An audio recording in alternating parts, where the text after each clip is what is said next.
Rolf Gerritsen, the CEO of Metal NRG, joins us today on Stockbox to shed more light on the overall strategy and to give investors more details and an understanding of where and how Metal NRG is progressing with its various investments. So thank you, Rolf, for coming on for your time today.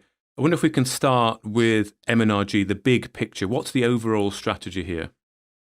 Look, Metal NRG, just to go back a little bit in time, was originally set up on the NEX market, which illiquid, didn't offer much opportunity in terms of fundraising. And it got to a point where we were a little dissatisfied with it, or not dissatisfied, but we believed we had outgrown the market. And therefore, we were very keen to move on to the London Stock Exchange, which we did. And we did that as a successful stepping stone. And I think that enabled us to increase liquidity and increase the interest that people had in Metal NRG.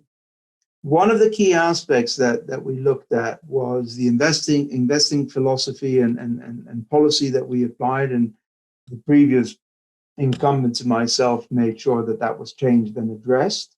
And more importantly, we looked very closely at the board to make sure that the board was fit for purpose. And if you look at the board today, you've got Christopher Latia Campbell, who's there as chairman, and his expertise and experience is quite wide. He's an accountant by background, but has spent a lot of time on energy, as well as spending time on natural resources and gold, and has a real wealth of expertise and experience. He's also one of the founding directors of Metal NRG, which is a nice story, I think, in terms of longevity. You then look at the other members of the board. You've got myself, and I'll come back to myself in a moment, but you've got Christian Savaletsky, who's extremely well known in the resources world. He's chairman of Eurasia. He's got a number of other board positions with well-known and listed entities focused on resource. His background is very much consulting prior to the board positions he had, but his background is very much around consulting on major resource projects, mineral resources.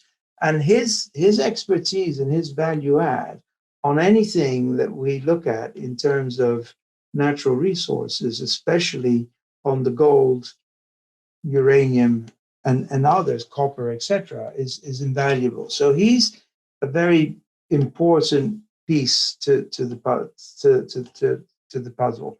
And then you've got Pierpaolo Rocco, who's got an outstanding wealth of expertise and experience in the oil and gas.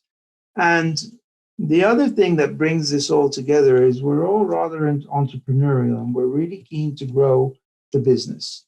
So what we've done is we've built a business model which is loosely based around private equity. In other words, we invest in projects, we back managements that are dedicated to those projects, and we seek to crystallize value by IPOing or spinning off these assets once they're ready to do so. Once they're ready to do so is key, because you need, in our opinion, you need revenue, you need profitability, you need further exploration upside, you need a board in place, and you need a very clear strategy for that asset, or the way we've bundled them is under special purpose vehicles. And the reason we've done that is, one, to protect existing investors, but also to make sure that we can offer an opportunity to spin these off while maintaining economic interest. Because what we don't want to do is just walk away, spin them off, and say, thank you very much, you're on your own. We want to remain involved and have an economic interest in those companies that we end up spinning off. Okay. And what's the advantage to spinning them off then, from Metal NRG's point of view and investors, shareholders in Metal NRG? The biggest advantage is that what we're focused on is companies or assets that are either close to or in production. and therefore will be or are revenue producing. That means that the acquisition cost is something that we make, we invest, and then as soon as possible, we try to get these companies to stand there on their own 2 feet and feed funds back into the group so that that allows us to start covering our overheads.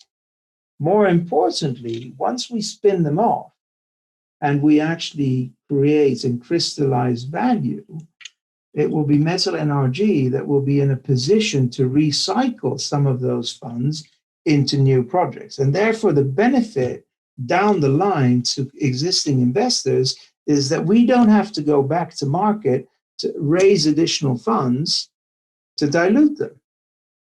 So that down the line, we're not there yet, but down the line, that will be the benefit. Once we get this model up and running in the way it's supposed to be operating, which will take a little bit of time because we're also looking for value in undervalued assets. So to reorganize these and to put them on a stable footing and to get them to the levels of revenue producing assets that they need to be takes a little bit of time.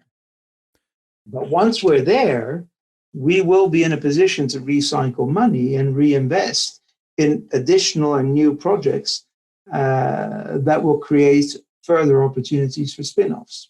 Okay, I understand. So you get the project, you capitalize them, you put a board in place, you get the revenue coming in, which then feeds back into Metal NRG, revenue back to the group level, which you can then reinvest and expand on the portfolio effectively.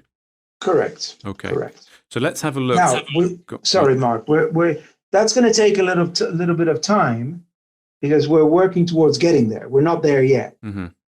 In terms of revenue producing assets today, we've got Brit NRG that's producing some revenue, and we're building up that portfolio to get ourselves to that position where we can, on an ongoing basis, work with revenue producing assets that are coming back into group so that we can recycle funds. Okay. Well, let's look then at the structure today then. You've got direct investments, and under that you have Goldridge 100%, Metal NRG Eco 100%, Brit NRG 50%, and then you've got the indirect investments as well. So are the indirect more just small percentages in projects? They are currently, the indirect are currently small interest in projects. But for example, if you look at IMC, which is our uranium interest in Kyrgyzstan, we have an option to bring that to 51%. Okay. Once we do that, if we get to that point, it would go under the direct investment and it would be a direct